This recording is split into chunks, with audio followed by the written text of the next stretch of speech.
شرمندہ ہو، پشیمان ہو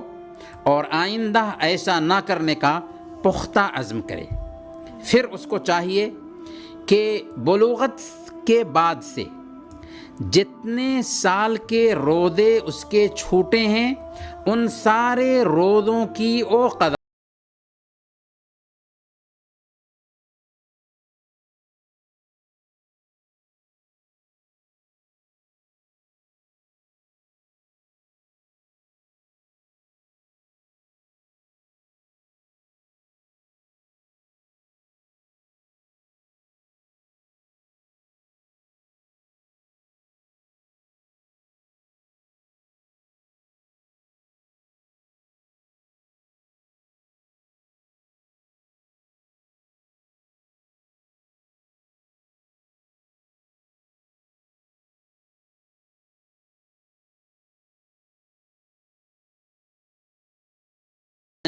بین الرجل و بین الکفر والشرک ترک الصلاۃ،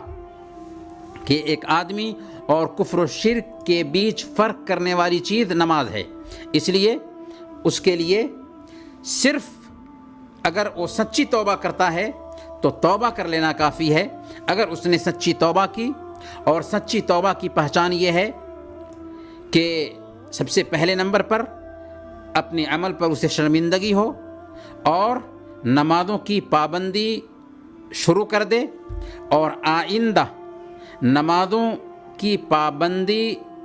کا پختہ عزم رکھے، روزوں کی پابندی شروع کر دے،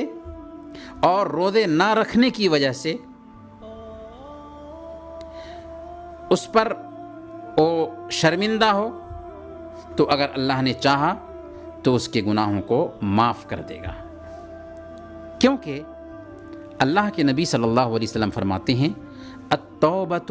تجب ما قبلہا، کہ توبہ پچھلے سارے گناہوں کو مٹا دیتی ہے۔ گویا اگر کسی نے سالوں تک نماز نہیں پڑھی، پھر اس نے سچی توبہ کیا، تو اب اس کے پچھلے جو گناہ ہیں سچی توبہ کی وجہ سے اللہ معاف فرما دے گا، اور پچھلی نمازوں کی قضا اس پر ضروری نہیں ہے۔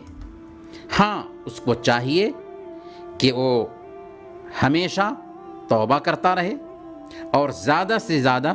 نفلی نمازیں پڑھتا رہے۔ اس لیے قضائے عمری نماز نام کی کوئی چیز نہیں، لیکن جیسا کہ ہم نے عرض کیا کہ اگر وہ نماز پڑھتا تھا اور روزے نہیں رکھتا تھا تو جتنے سال تک اس نے روزے نہیں رکھے ان سارے روزوں کی قضا اس پر ضروری ہے۔